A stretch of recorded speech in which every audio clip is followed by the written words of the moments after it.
Good afternoon, everyone. On behalf of the Moving On ecosystem and BNP Paribas, I'm delighted to welcome all of you to this Moving On working session. I'd like to thank all of you for being connected today. We also want to thank our partners of this Moving On Community of Interest, specifically Michelin and the Solar Impulse Foundation, who organised this session in collaboration with us. I'm Michelle Sprod, Head of Marketing and Communications for Sustainable Finance in CIB, Corporate and Institutional Banking at BNP Paribas. It is my pleasure to be your Master of Ceremony for this session. As you know, the Community of Interest on Energy Efficiency was launched earlier this year in June as part of the Moving On Global Summit, and today is our first working session. To stay safe, we stay digital as we did at the Global Summit. We're delighted to gather together more than 25 organizations active in the energy efficiency field within 4 categories: energy efficiency champions, users, startups and innovative SMEs, and other institutions in the ecosystem like Solar Impulse and public finance bodies. Today's session will be conducted in 3 parts. The first part, a plenary session of 30 minutes. At 2:30 p.m. CET, we'll move into our second part, a workshop session with a restricted audience. There'll be 5 sessions in parallel, including the Solar Impulse Foundation coaching. All other participants outside of this audience can benefit from a 1-hour break. Then we'll all welcome back all participants at 3:30 p.m. CET for a 30-minute feedback and wrap-up session to close. Just one housekeeping matter. Please don't hesitate to submit questions by using the Microsoft Teams chat feature, and we'll follow up with you after the session. Now, let's dive right into this plenary session and start working together. To introduce our session, we have a short video giving perspective on the criticality of energy efficiency for achieving a lower carbon economy, which is a great introduction of our initiative. In the video, you'll hear from Carlo Carrero, Vice Chair of the United Nations International Panel on Climate Change, Bertrand Piccard, Founder and Chairman of the Solar Impulse Foundation, Frank Bruel, Executive Vice President and Executive Committee Member of ENGIE, Nicolas Beaumont from Moving On, Dominique Riddell, VP Sustainable Performance and Transformation at Michelin, Vincent Ciondra, CEO Metron, and Constance Schelscher, Head of Company Engagement CIB at BNP Paribas.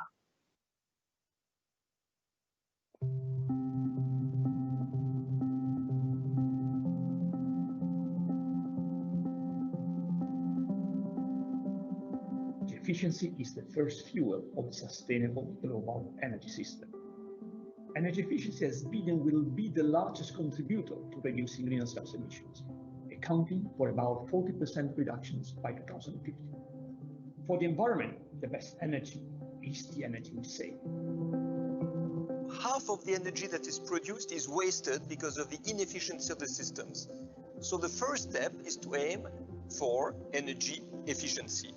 And through the Solar Impulse Foundation label, we want to fast-track the implementation of these clean technologies. We at ENGIE walk side by side with our clients on their decarbonation journey. We develop sustainability strategies and we implement them globally. Energy efficiency, renewables, mobility. Moving On is the first global co-innovation ecosystem for sustainable mobility. Collective action is the only way to foster change on energy efficiency and move from ambition to action. That's what our AI is doing by reducing their energy consumption by up to 14% in worldwide factories. Energy efficiency is a key priority in our journey towards carbon neutrality, not only for our industrial operations, but also for the contribution of our offers to a sustainable mobility, which represents more than 90% of our CO2 emissions. In the world we find ourselves in today, investing in energy efficiency initiatives is a must, and a coalition will help drive a virtuous win-win-win. It's a win for the planet, it brings short-term savings for companies implementing energy efficiency solutions, it bolsters revenue for energy efficiency solution providers, and finally, it is a collective win for us all if we reinvest in profitable energy transition opportunities. Collaboration is key, and we strongly believe at BNP Paribas that together we can fast forward to a lower carbon economy.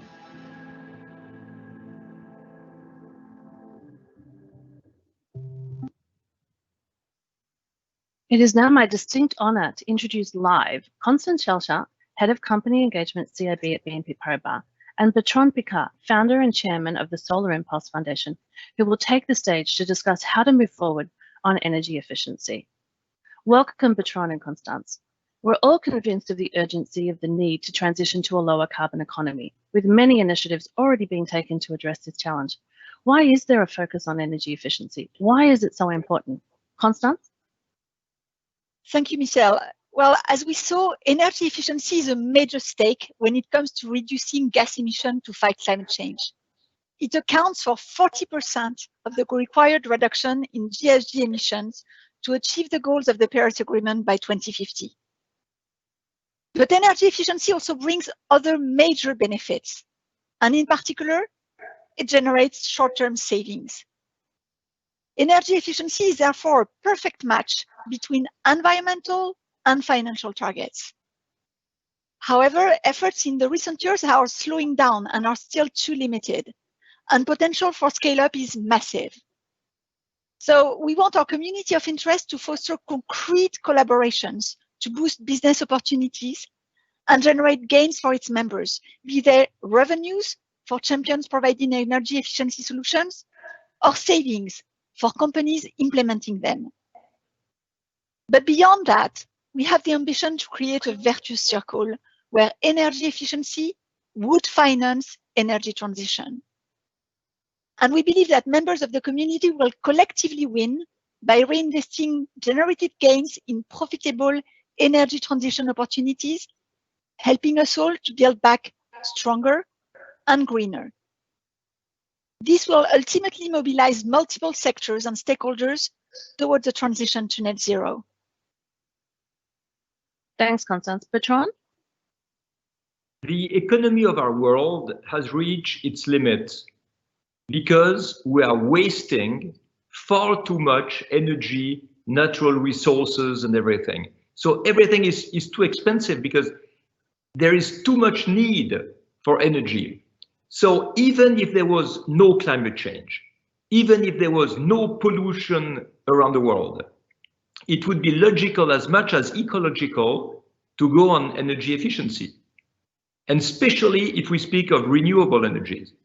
With the renewable energies today, we need to be energy efficient enough in order to have enough of this renewable energy. Imagine that you have to make and build and install solar panels, wind turbine, dams, biomass facilities, geothermal power plants in order to lose half of the energy like we are doing now.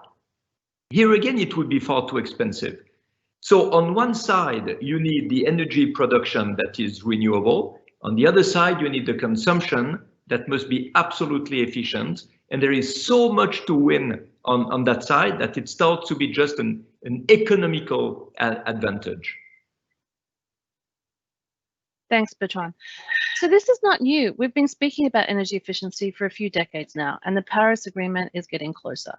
Are there solutions available on the market today ready to go to help companies achieve their goals on energy efficiency and decarbonisation? Constance? Indeed, Michelle, that's one of the points we would like to highlight today. Solutions do exist. And as a proof, we have several champions on energy efficiency present with us today. We, as BNP Paribas, we also have a wide range of solutions addressing the different fields of energy efficiency, be in real estate, digital sobriety, or in the green tech industries. But there's also innovative solution, and that's what Bertrand will talk us through. Going forward, our community of interest wants to be a catalyst to accelerate deployment of both mature, pre-existing solutions, as well as the next generation energy efficiency technologies through nurturing exchanges and sharing experiences. Bertrand? 20 years ago, there was no solutions. 10 years ago, there were solutions, but they were too expensive. Today, there are solutions and they are financially profitable. They're allowed to create jobs and to make money. It's a completely new world to build, to replace the old and outdated and inefficient infrastructures and systems by modern, efficient, and clean ones. So you have on the screen a few examples of that. You know, it goes from little things to big infrastructures made by major multinational companies. So you have systems to be much more efficient in running a house, like what ENGIE is doing. You have a diversification of Schlumberger, an oil company, in drilling for geothermia in order to install heat pumps into houses. For aviation, you have the airport to airplane electricity feed in order to be able to put your APU, auxiliary power unit, off in the airport and to drive electric chariots to bring the airplane on the threshold of the runway. You have a cooling, district cooling system. This is also made by ENGIE. You know, you have things everywhere, but of course they are sometimes needing an investment at the beginning. If you take, for example, an electric bus, the electric bus is more expensive when you buy it, but over the complete life duration of the bus, you earn $400,000 compared to a diesel bus. So sometimes it's true that you need an investment in the beginning in order to recover much more money at the end. And I think this is why this conference today is very interesting, because I think in the next question we will speak about how we can get these investments paid. Exactly. So Constance, let's delve more into how we scale up these energy efficiency solutions and specifically the role that BNP Paribas can play. Yeah, so it's true, Bertrand. Scale up is slow, and that's why we want to mobilize all stakeholders to find and implement those innovative solutions, and we truly believe in the power of collaborations in order to do this. We all have a role to play. So when it comes to the role of BNP Paribas, as you rightly pointed out, the challenge we identified for energy efficiency is the financing aspect. Energy efficiency financing can be sometimes complex because, as you rightly said, there's many solutions on all the value chain. So indeed, when you want to do a truly energy efficient makeover of your value chain, you have multiple projects, each representing small amount of capitals and various risks of implementation. As a bank, we can leverage on our financial expertise to co-create with you relevant innovative financial solutions to mitigate those risks and look at this project as a whole. Because together, we believe we can build a collective success in tackling this challenging topic and contribute all together to the development of a low carbon economy. Thanks, Constance. And Bertrand, from the Solar Impulse perspective, scaling up? Yes, there are three cases. You own a house, for example, or a factory. You have enough money to invest, and you recover your investment with all the money you save with the energy efficiency. Now you have another case. You own maybe a building, but it is rented by people who live in this building. So if you invest, you need to recover your investment through the savings made by other people. So it means that there must be a regulation that will organize the things in a way that the people who rent the different flats in your building, who are saving maybe €1,000 per year, will give 500 euros back to the owner of the house who has invested. So this is a question of regulation. And then you have another case where you don't have the money, the cash, to make the changes. And in this case, you will need external money. And this is where BNP Paribas can come in. I believe that in the future, there is a huge market for like leasing plans or funds that are giving the money to all the people who need to make the investment and who will pay back this money with the savings they have made.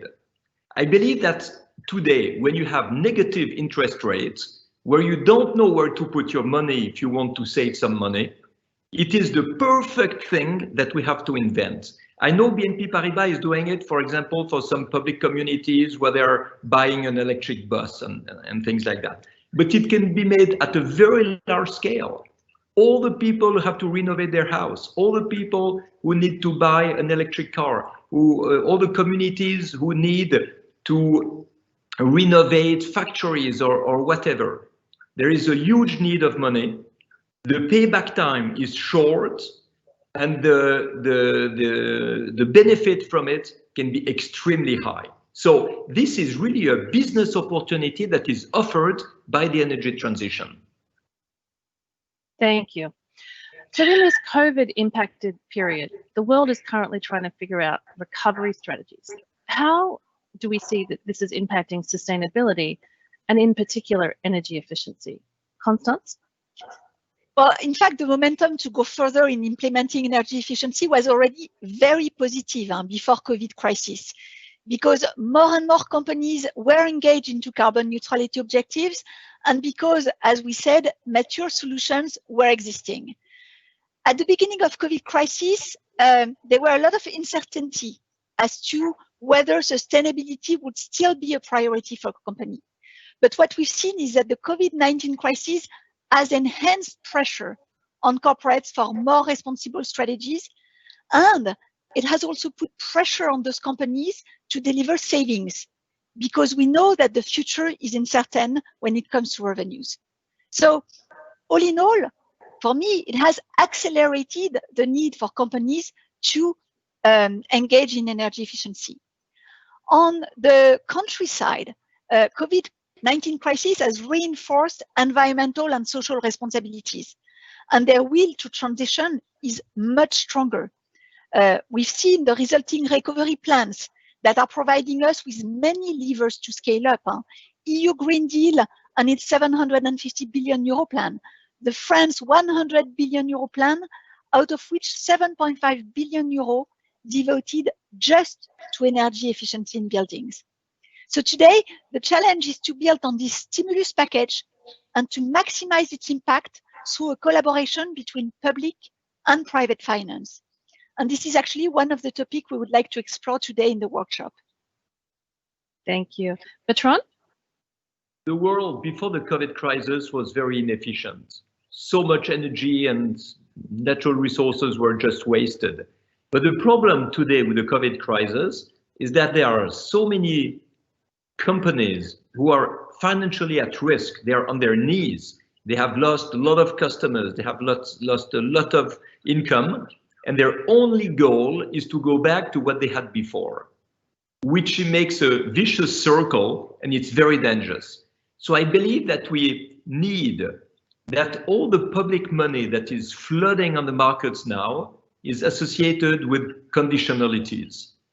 The companies who receive some public support must absolutely diversify their production as soon as they can into something that has a real future.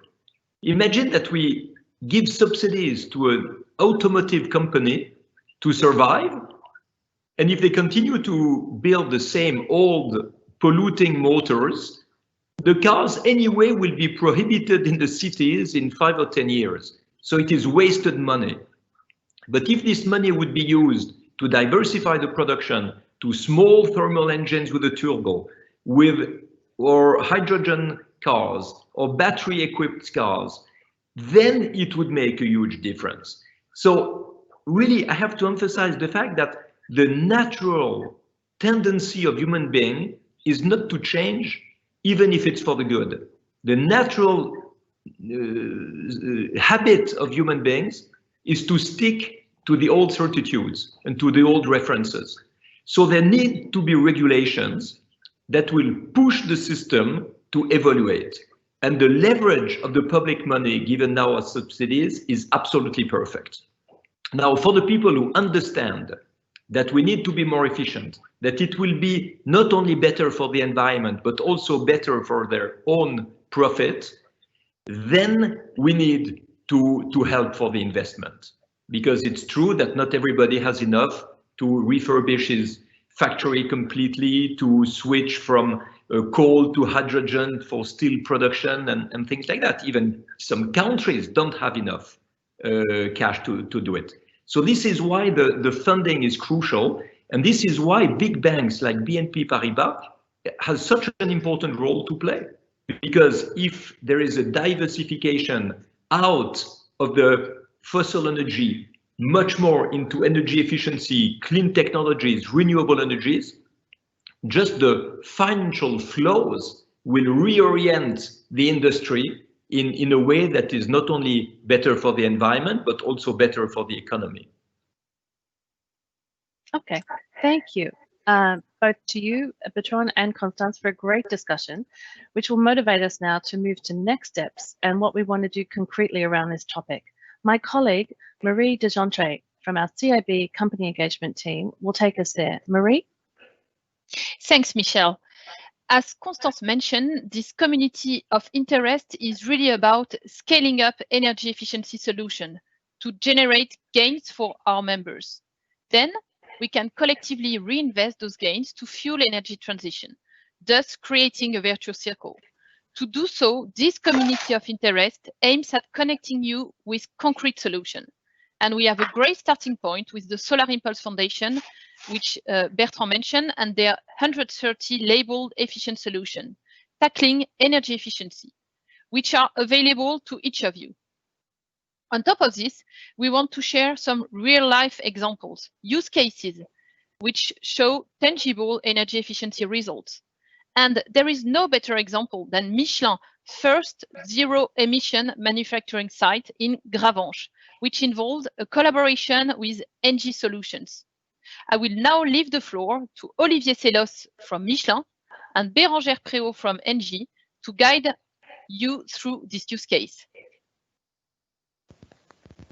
Thank you, Mary.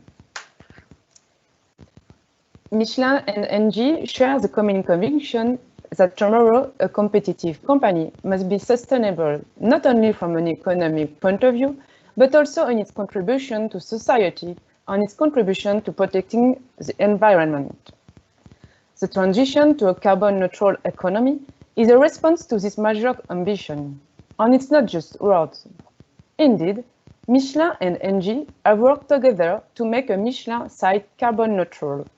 The purpose of this presentation is to present you this project. Quick introduction of Les Gravenches. This is one industrial site over the 69 Michelin factory worldwide. Located in France near the city of Clermont-Ferrand, this plant is 19 years old and makes tires very high performance for passenger cars and competition.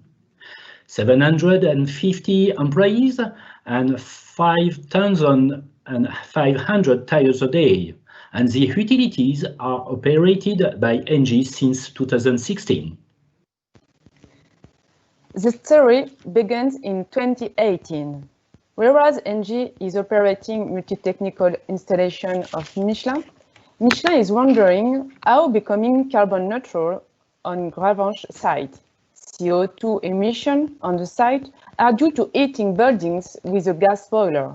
ENGIE and Michelin reflect together on solutions to avoid this consumption of natural gas. We identify an unused low temperature heat source. Thanks to a thermofrigo pump, which is a kind of heating pump, this energy can be reused on site instead of natural gas. ENGIE carried out and financed the installation. From beginning of 2019, ENGIE guarantees to Michelin compliance with the interior temperatures expected by Michelin during 10 years. This project will save 580 tons of CO2 per year. 580 tons of CO2 saved a year, and 1.7 gigawatt-hour available are able to cover 100% of the heating building needs. And since the beginning of December, Les Gravenches is the first Michelin factories becoming zero CO2 emission, with electricity from certified renewable sources and thermal energy from heat capture, thanks to the thermofrigo pump. And finally, in September this year, the factory received an award, l'usine nouvelle, of making Les Gravenches a zero-emission CO2 site. Thanks to ENGIE and Michelin teams for this first success, which is the best demonstration of our conviction that all sustainable. Thank you. Thanks, Olivier and Bérenger, for providing us with this very concrete illustration of a successful collaboration, which is a win-win for your two companies, as well as a win for the environment. This concludes our opening plenary, and we'll now move to the second part of the workshop, our brainstorming section, and I'll hand over to Marie, who will guide you through this. Marie? Thanks, Michel. Now let's move into the breakout part of the session. So as Michel mentioned at the beginning, some of us who have received a dedicated invite will now enter in smaller groups. For the others, it will be an opportunity to have a 1-hour break and come back at 3:30 to listen to the output of those discussions. So we'll now split in 5 sessions. One session is managed by Solar Impulse, aiming at briefing solution linked to energy efficiency on how to get the Solar Impulse label. Then we'll have 4 parallel workshops with a unique question, how to foster the adoption of energy efficiency solution through concrete actions in the framework of the community of interest. Those concrete actions should be, of course, beneficial for the wider group. And we have decided to focus on 4 areas of expertise. First one being real estate and building, second one, industry, third one, digital sovereignty, and finally, last one, financing. Each group will have 1 hour to exchange and share during the conclusion session their key findings. It's also important to mention that this working session is a first milestone only. We really want to engage on a long-term journey to secure concrete results in the future. And our next milestone will be next June during Movin'On Summit in Montreal, and we will have an update probably in January. We will, of course, communicate in that perspective after the event. I will now let our partner, Talsom, explain how to connect to your session. For all the other participants, please come back to join us for the key takeaways at 3:30 p.m. Thank you very much, Marie. Hello, everyone. My name is Jerome, and I will be leading you to your breakout session. As Marie mentioned, only the people that were invited to the breakout session will be able to join them. For the rest of us, enjoy the last 60 minutes to do whatever you want, and we meet up in 60 minutes in this live event in order to do the wrap up. For the people that are joining the breakout session, you have received an invitation. So what I invite you to do is quit this live event and click on the invitation you have in your calendar. So you will be joining your breakout session, you will be divided in your group, and then you will meet your facilitator. They will be leading you through the 1 hour workshop. So just follow their leads. They will explain you everything you need to know about how the workshop will work and how to connect to Miro and when to do it. So just disconnect from this live event and join the invitation you have received in your agenda. Thank you very much, everyone. Gabriella will stay there. So if you have a question, she will answer them in the Q&A. And we meet there in 1 hour for the people that are not in the breakout session. Thank you very much.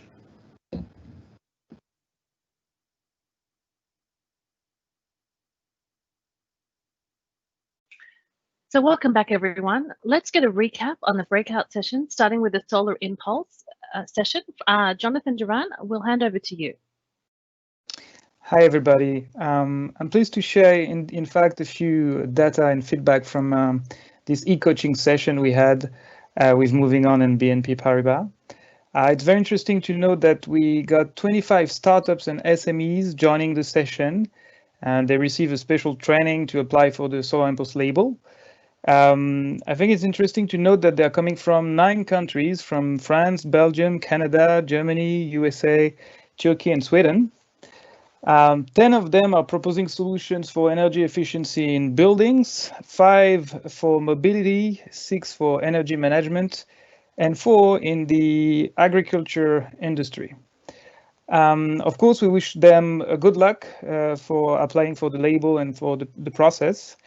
And I think it really reflects the interest for this community of interest on energy efficiency. And also it clearly shows the emergence of such solutions And therefore, to conclude, I invite you all to review our special page. It's a special page highlighting a selection of solutions in energy efficiency, where it's divided into sections: buildings, mobility, industry, and digital sobriety. I invite you all to browse these sections, find the solutions you look for, and contact us if you want an introduction. And thank you, and wishing you the best for the end of this event. Thank you very much. Thank you, Jonathan. I think it was really great to see the output of your discussions. Now I would like to move to the outputs of the other work groups. As a reminder, their mission was to think about concrete opportunities which could be launched in the framework of this community of interest to foster the adoption of energy efficiency solutions. So let's begin with our first working group on real estate and building with Alexandre Belin. Yes, in the real estate and building field, the discussion was really interesting. The first need, I would say the first challenge we identified altogether is how to address energy efficiency with a large international variety of standards, construction methodologies, usage, and also, standards, building standards. The second key challenge is how to organize the sharing of incentives with the tenant, the landlord, the investors, the users, and go beyond bilateral relationship we can have between the landlord and the tenant in order to have a proper implementation of the energy efficiency in the long term. The third challenge is how to identify the most efficient actions, the most efficient methodology, the most efficient solution. All of our companies are already part of initiatives such as Cube, when it's like a competition of the best concrete action to reduce the energy consumptions, and maybe to have such kind of database as a proposition of action, a database of use case, best practices with a long-term view, not only a 5 years view, but a 15, 20 years view, in order to monitoring the energy efficiency, but not only, also the rebound effect and the additional services we can develop. The second concrete action we shared is how to organize concretely the mechanism of the incentives sharing. Should we organize a governance? Should we probably do a white paper, a guide on this kind of governance between the users, the landlord, the tenants? The third one is to have a long-term view of the building, because a few solutions we are currently implementing will be out of patience in 5, 10, 15 years. We should develop a 15, 20 years view of the building in order to improve the solution of energy efficiency and to be in a continuous improvement mode. I think it was our 3 key actions. Thanks very much, Alexandre. And perhaps just worth mentioning and thanking attendees of this workshop. So ENGIE, we had around the table ENGIE, Orange, Vinci Construction, Aegis, Michelin, and Deepkey, as well as BNP Paribas Real Estate. So thank you all. So now Sorry? Now we have already a few involvement on this stream. It's really good output of this workshop. Excellent. So now let's move to the industry workshop with Camille, who will tell us more about that. Yes. Hi, everyone. Yes, so we had a very rich workshop with different people. So from ENGIE, Rieng, Vinci, Arcadis, Solvay, Michelin, Metron, et Alliance Alice.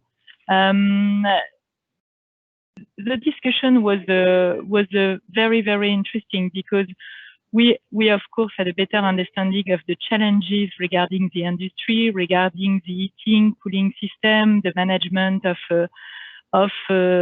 data, and of course how to decarbonize this industry. So the three challenges that have been identified are relating to change management.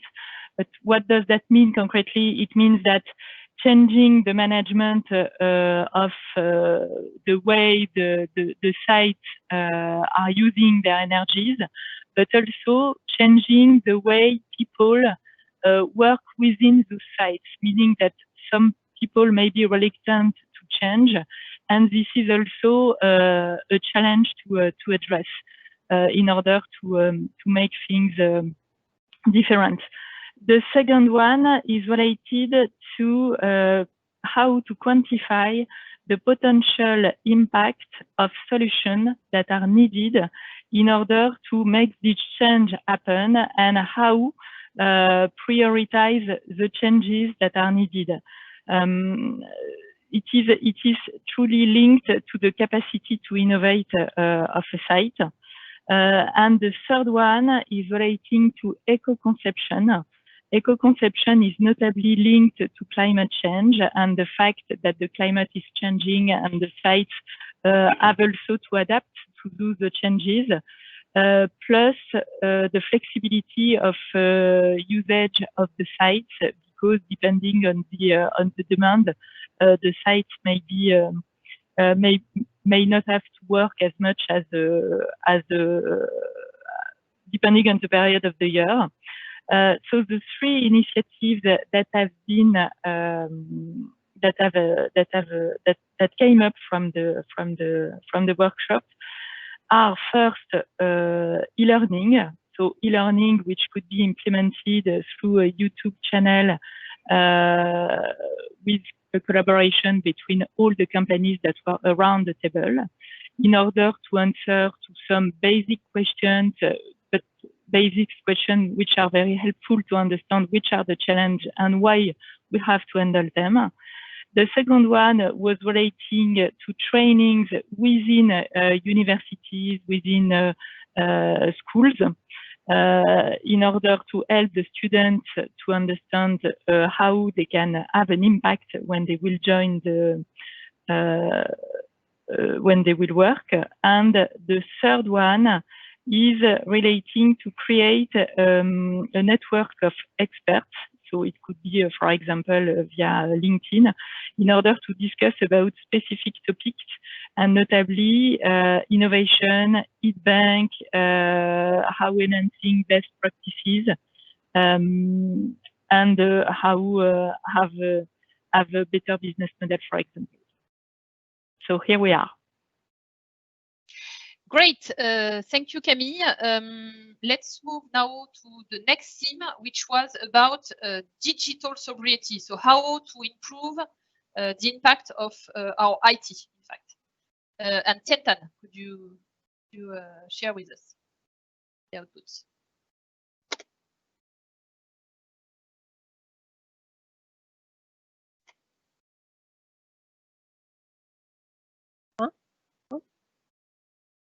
Je suis pas en live encore, si? No, here you are. Oh, yes, sorry, because my computer was freezing. Yes, so here, as most of you know, the digital domain plays a significant role in the global energy consumption. And so this is expected, to grow over the years as global demand in terms of communications and technologies will arise. And then the key needs and challenges that we identified here is not only related to the networks, the data centers, but also on the soft and hardwares.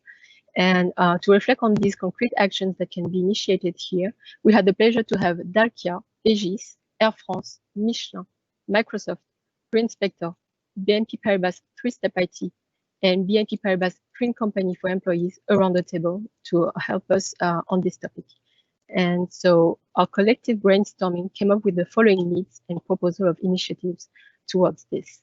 So the first one was really to share usage and experiences, and especially in the difficulties that organizations have come across when it came to digital sobriety initiatives and implementation internally. And all of us, we came to a consensus that it is really helpful to work on and share on what was difficult and how we came across this.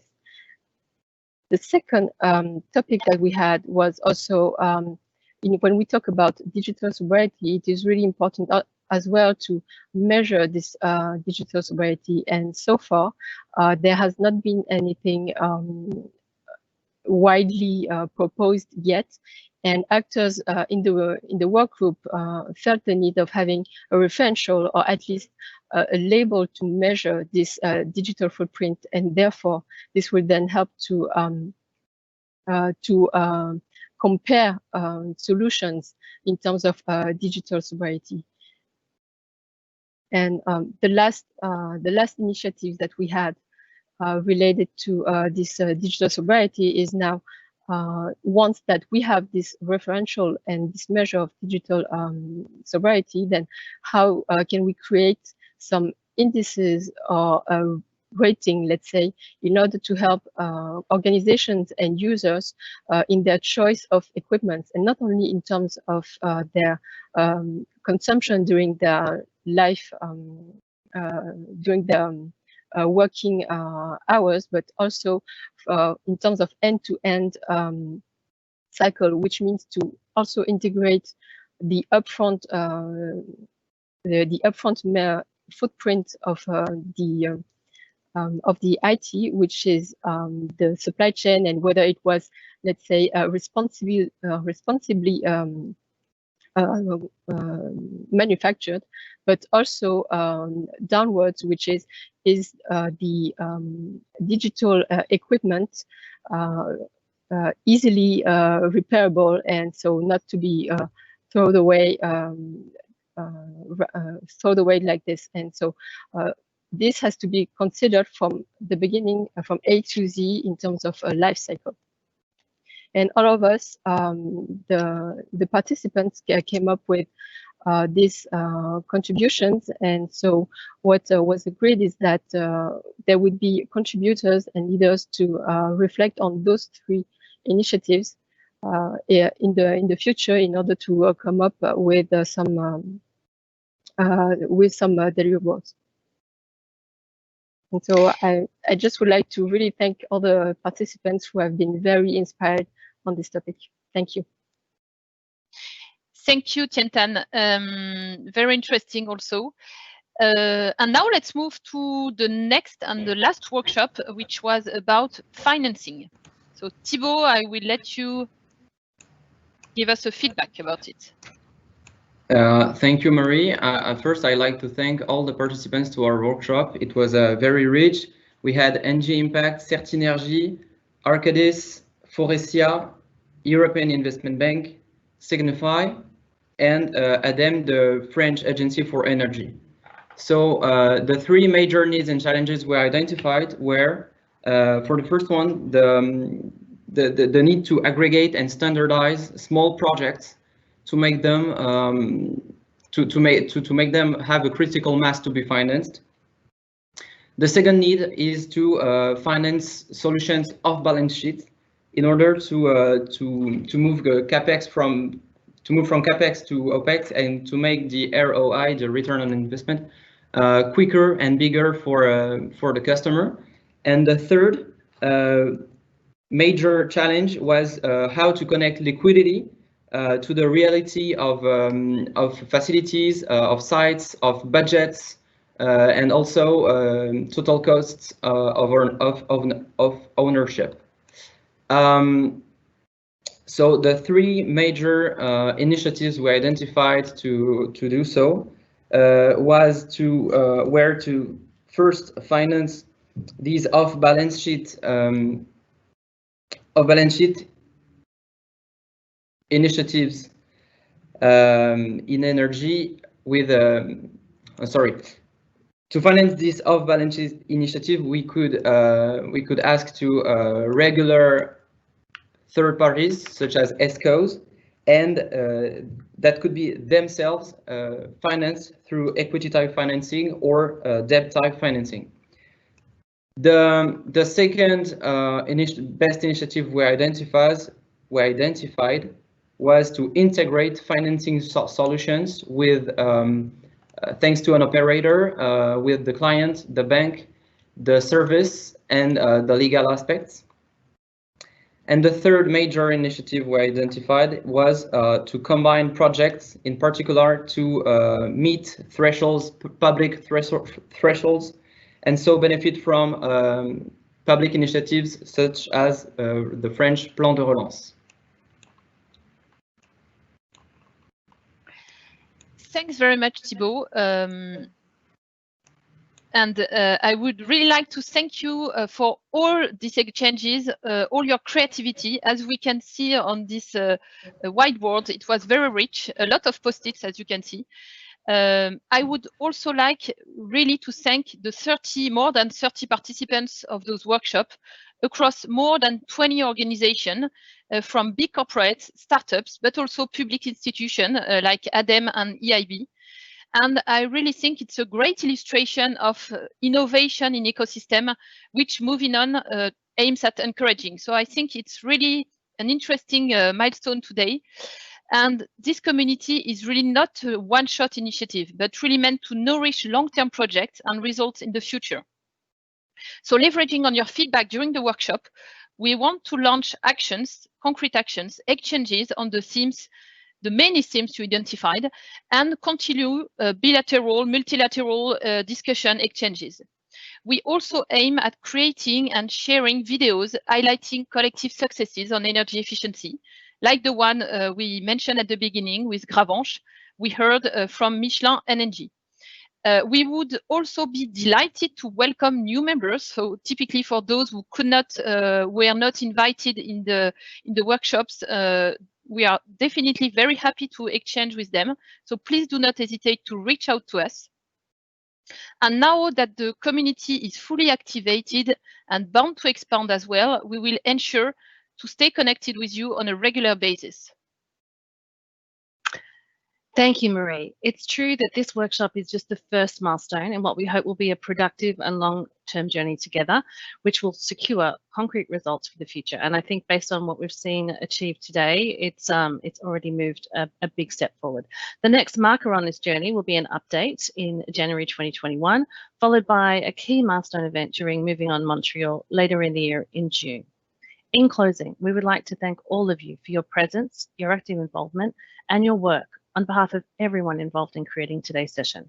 We would like to make a special thank you to Bertrand Picard for being with us, as well as Béranger Préau from ENGIE and Olivier Solas from Michelin for sharing their success with us together.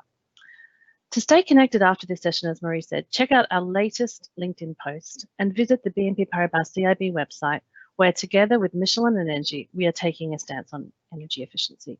And don't forget to like and share widely the video with your social media communities. Again, we thank you for your work today. We look forward to seeing you at our next event, and we wish you a pleasant afternoon. Goodbye.